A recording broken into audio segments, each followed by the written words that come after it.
Salut les bonsaïolos, bienvenue sur Oshiro Bonsai. Je suis ravi de vous retrouver pour cette nouvelle vidéo concernant ce Prunus Mahaleb, un cerisier Sainte-Lucie. Dans cet atelier, nous allons effectuer le rempotage de cet arbre. Allez, jingle!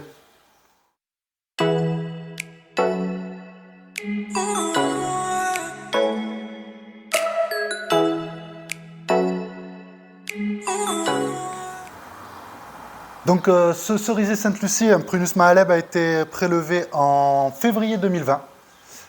Il a eu une très belle reprise. Je vous fais sur la photo qui s'affichera là l'état du racinaire au prélèvement. C'est un arbre qui a eu donc une belle vigueur à la reprise, ce qui a permis de construire ses branches en 2 saisons. On en est donc au système primaire des branches. On a le système primaire, donc le tronc, et le système secondaire, donc les branches, les charpentières, qui commencent à être établis avec des jolis mouvements naturels. Donc cet arbre a été construit que par la taille pour l'instant. Aucune pose de ligature. Pour cet atelier, nous aurons besoin donc de la griffe, la monogriffe, du ciseau à racine, de la pince oblique, d'une baguette, d'une pince à jean pour fixer l'arbre au pot, une pince coupante, du petit tube pour protéger l'écorce de l'arbre ou les racines du fil. N'oubliez pas d'avoir un pulvérisateur à disposition afin d'humidifier les racines lors du rempotage. Donc nous allons procéder au dépotage de l'arbre.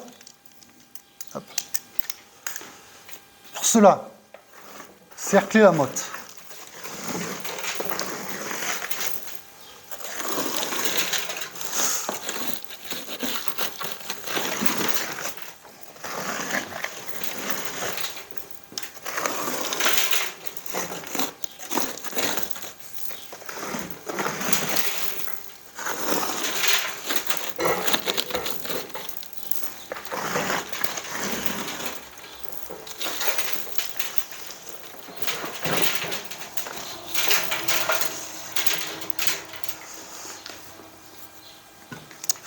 Pour sa mise en pot, sa future mise en pot, dans son prochain pot de culture, ça reste quand même un arbre en culture.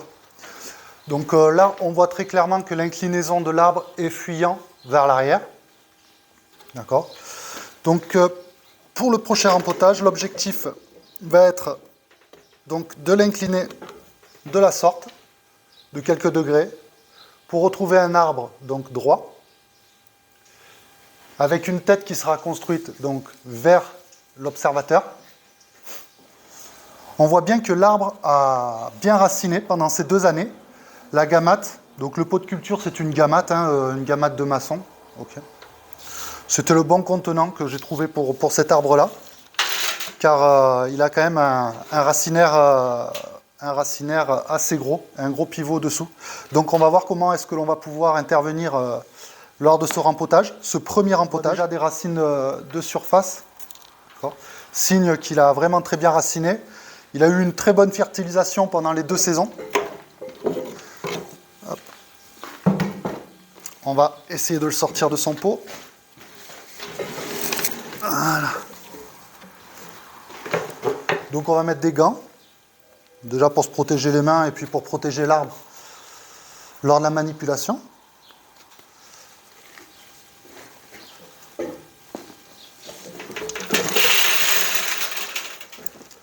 Ok, l'arbre sort de son pot. Okay.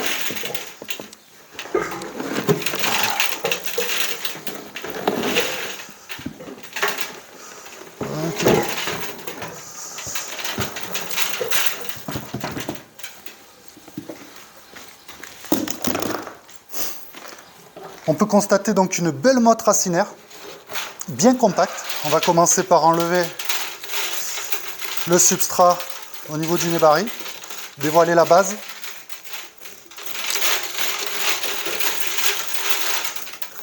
Donc toujours, on tire radialement, radialement par rapport au tronc.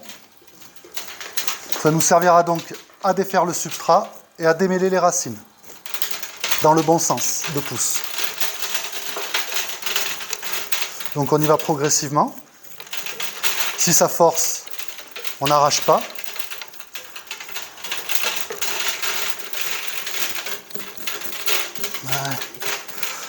Donc on voit un beau racinaire fin. D'accord. On voit des racines qui ont... Hop.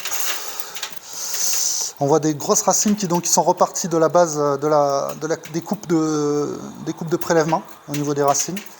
Donc on va voir comment est-ce que l'on va pouvoir intervenir dessus.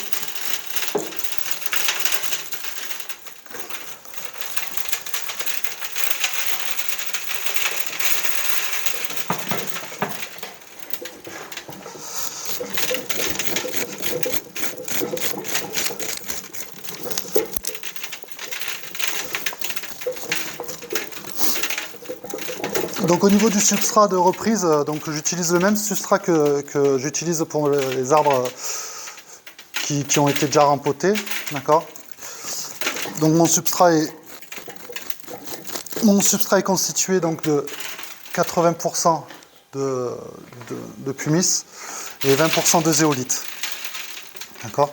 La zéolite, on en parle un peu, si vous voulez on peut en parler un peu. Donc c'est un substrat qui a une très bonne rétention en eau, qui a un pouvoir de rétention supérieur à la pumice. Et surtout, il a une capacité de stocker les oligo-éléments de fertilisation et de les redistribuer ensuite à la plante, à la demande. Donc pour nous, c'est que du bénéfice pour la culture en pot.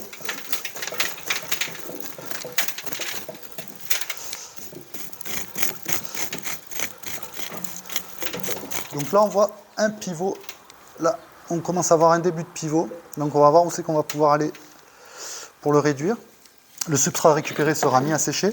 Et ensuite, il sera donc tamisé en différentes granulométries pour une réutilisation. Pour une localisation au niveau de la culture de mes arbres, parce que je vous parle de substrat, de pourcentage que j'utilise de zéolite et quand j'échangerai avec vous niveau culture. Donc moi je me situe au niveau quart sud-est de la France. Nous on a des étés très chauds, très secs et venteux, avec du vent. Donc on a une région où c'est qu'il y a ce qu'on appelle le Mistral, donc le vent, qui donc dessèche les substrats.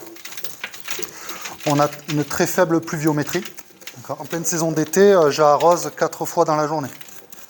4 fois 5 minutes. Hein. Je suis en arrosage automatique, en tuyau micro perforé autour du tronc, pour justement avoir une bonne humidité tout autour du tronc, du substrat, pas une goutte qui tombe à un seul endroit du substrat, ce qui limiterait donc la pousse racinaire.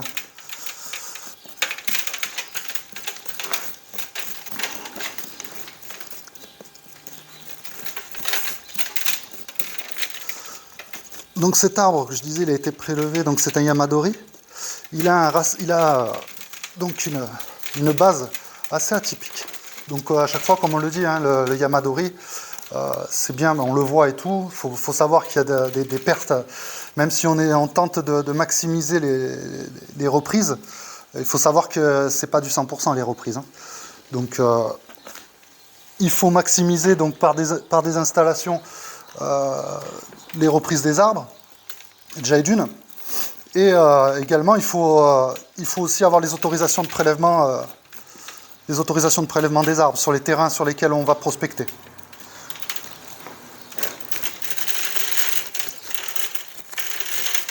Donc pour ça, rapprochez-vous des mairies, rapprochez-vous des propriétaires des parcelles de forêt. Vous pouvez aller promener, voir des arbres qui peuvent vous intéresser et vous renseigner du propriétaire à qui appartient la parcelle. Ça vous évitera des déconvenues. On va commencer à couper les grosses racines plongeantes, comme celle-ci.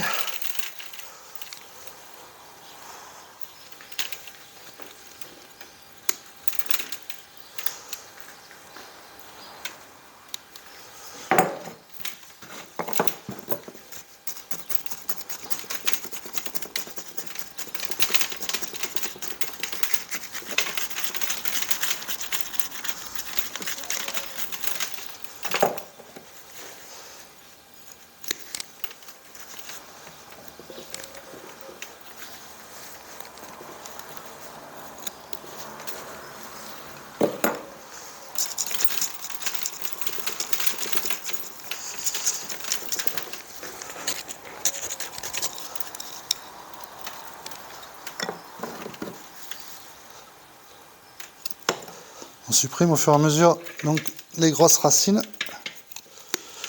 On peut se permettre d'effectuer ceci parce qu'on a quand même de la pousse de fin racinaire. Donc pour la période, on est donc première quinzaine de mars. Les arbres commencent à se réveiller par chez moi. On voit les bourgeons qui commencent à gonfler. Donc c'est le signe de rempoter les arbres qui en ont besoin. Donc la baguette, ça permet encore de moins endommager. Comme je voyais que le substrat était vraiment compact.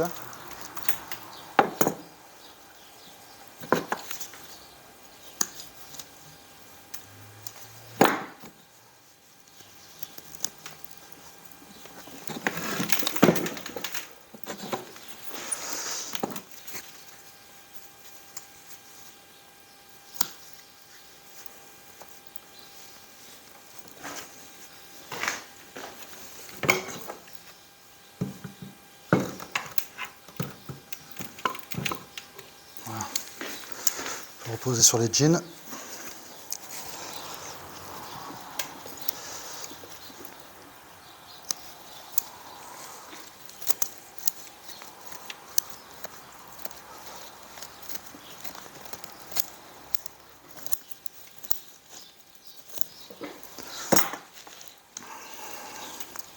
Continuer.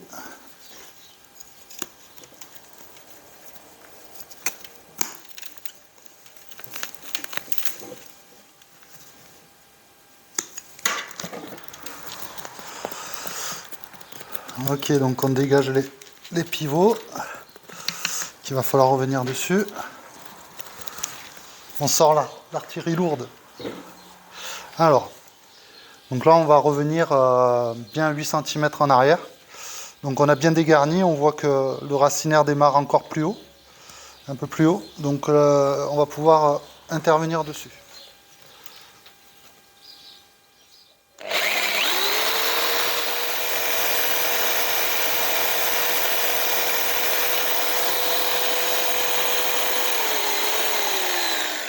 Donc on voit les racines qu'il y avait dessus.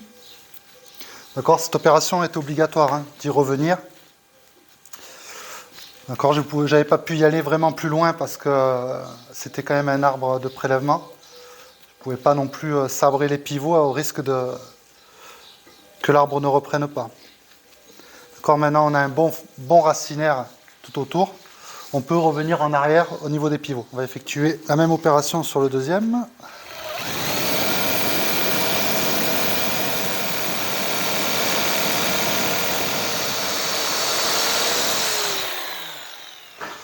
Donc on voit le racinaire qui était parti au niveau des coupes. Donc on va espérer un départ de racinaire au niveau de ces coupes-là qu'on vient d'effectuer. Pour ce côté-ci, donc c'est pas mal. D'accord. L'arbre devrait pouvoir entrer dans un pot plus petit, ce qui est plus intéressant. Parce que la finalité, c'est quand même de le faire entrer dans un pot à bonsaï. On avait vu qu'il y avait un pivot dessous aussi. On va aller voir ce qui se passe. Hop là. Celui-ci, là.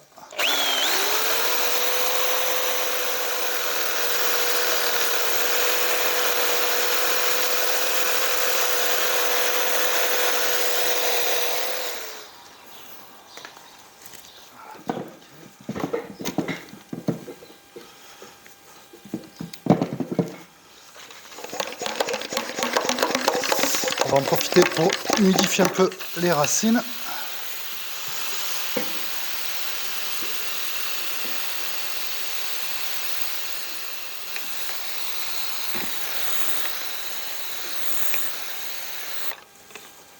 Je préfère en rester là. Ici, on voit qu'il y a une racine à traiter, d'accord. Mais j'ai pas envie de perdre ce pied, d'accord. J'ai pas envie de perdre cette grosse racine là ici, qui est importante pour l'arbre. Donc, j'ai pas envie de la perdre. Il y a du racinaire. Quand il y aura du racinaire dans 2 ans au prochain rempotage, quand il y aura le racinaire qui poussera ici, là, sur cette base-là, s'il y a du racinaire qui pousse, on pourra revenir sur cette racine, d'accord, et travailler ici. Pour l'instant, je préfère en rester là pour garantir la survie de l'arbre. Ça reste quand même la priorité. Hein. Ça sert à rien de faire un rempotage pour que l'arbre y meure derrière. Donc, on va jouer la sécurité sur ce coup-là. Voilà. Donc, on va partir sur ce type de pot. Un pot de culture en plastique. Bonne profondeur de pot. Donc, l'arbre va pouvoir raciner aisément. Et surtout, comme je vous ai expliqué, ma situation géographique, il pourra conserver une bonne humidité dans sa motte cet été, être un peu plus au frais. Ok, donc au préalable, donc des bons trous de drainage, toujours des gros trous de drainage, des trous pour passer les fils d'attache, d'accord. Donc j'avais déjà préparé les grilles en plastique au fond avec les attaches. Donc je vais passer les fils d'attache de l'arbre. Donc les fils d'attache du fil d'aluminium 2 mm, d'accord, qu'on va passer dans les trous.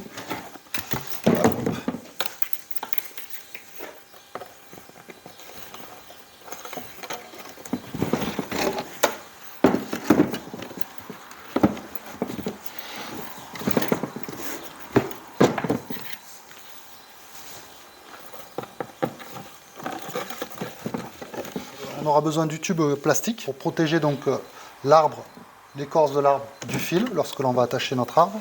Au fond de notre pot, donc nous allons faire une couche, comme il est assez profond, et que c'est un gros arbre, on va au fond, on va y mettre une couche de drainant, d'accord, une petite couche de drainant de 2 cm en granulométrie en 6-14.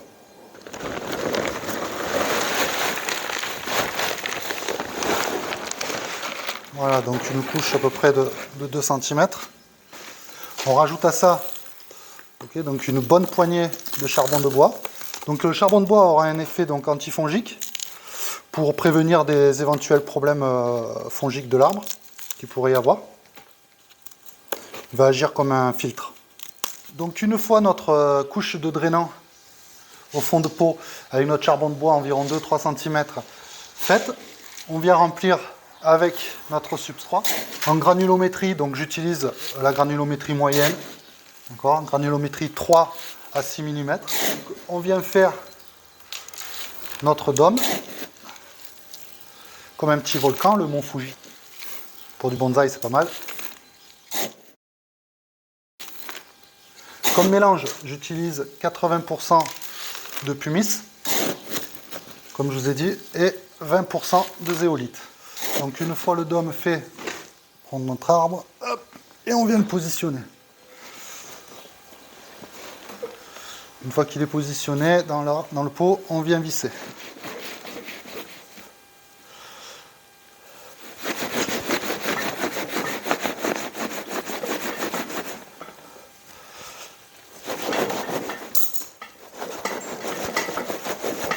Voilà. L'arbre descend.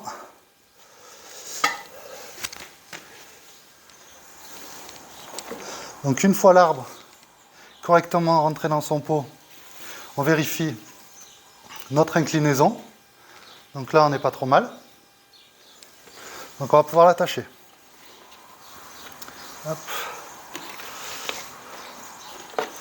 Donc on prend notre tuyau en plastique qui va nous servir maintenant.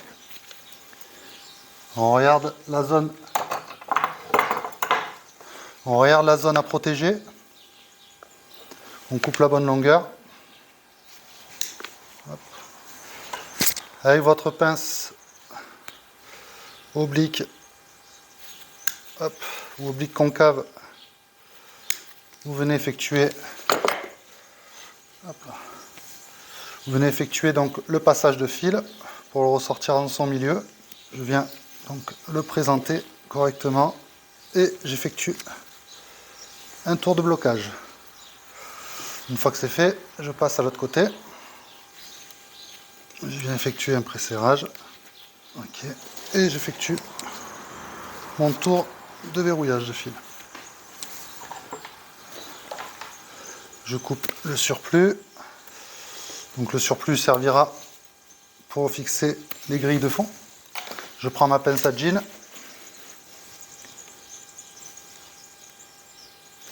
Je tire et je tourne.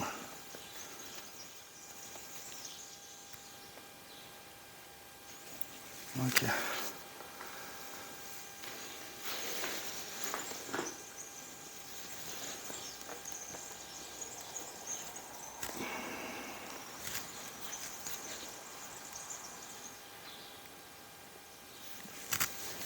Je vérifie que mon arbre soit bien attaché, qu'il ne bouge pas dans son pot. Ok. Mon arbre est donc solidement attaché au pot. Donc on attache ces arbres. On attache ces arbres dans le pot pour éviter que lors de la saison de pousse, d'accord, végétative, donc il va faire les feuilles, en même temps qu'il fait ses feuilles, il va pousser, il va pousser au niveau des racines. D'accord. Si l'arbre, quand il y a du vent, il bouge, donc les fines radicelles qui vont pousser vont se casser. Du coup, on n'optimise pas l'enracinement de l'arbre. On risque de l'affaiblir. On vient combler en substrat.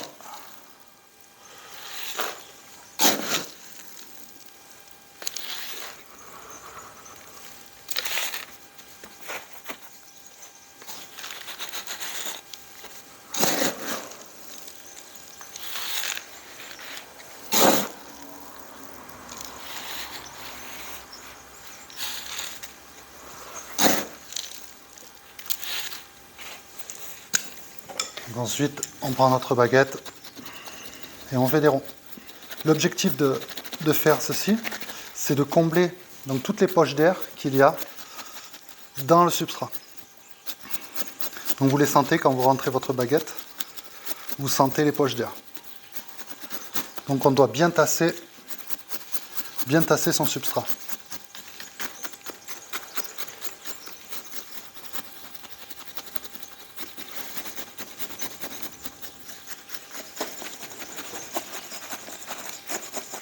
Donc on voit bien que le substrat, dès qu'il y a une poche d'air, il descend bien, de cette manière.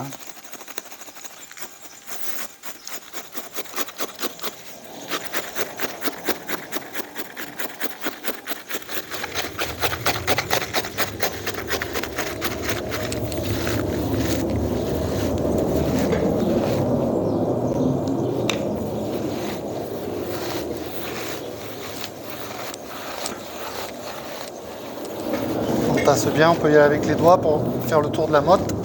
Voilà. Et on vient finir de remplir. Donc là, il n'est pas impossible que je vienne faire un surfaçage de fibre de coco, d'accord, ou de sphaigne. Vous pouvez faire la sphaigne ou la fibre de coco en surfaçage pour encore plus maintenir donc l'humidité sur la surface du pot, pour ainsi optimiser donc la création de radicelles de surface, ce qui est le plus intéressant pour nous.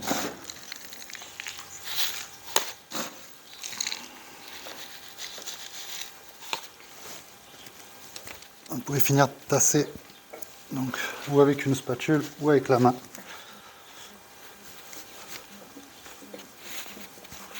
Les arrosages finiront par finir de tasser le substrat. Bien sûr, là, on va passer à la phase d'arrosage. La phase d'arrosage, on arrose jusqu'à ce que le substrat soit rincé correctement. Toutes les impuretés doivent être chassées, d'accord, par l'arrosage. Donc l'eau doit couler claire en dessous du pot. Niveau engrais, cet arbre donc, recevra un engrais organique NPK 333 d'ici 10 jours. Donc notre rempotage est terminé. Un rempotage musclé, mais intéressant, je pense, à vous faire partager. Je me doutais qu'on allait avoir un rempotage musclé, donc j'avais envie de vous faire partager ça. J'espère que cette vidéo vous aura plu. N'hésitez pas à vous abonner à la chaîne et à partager le contenu. Et je vous dis à bientôt pour une nouvelle vidéo.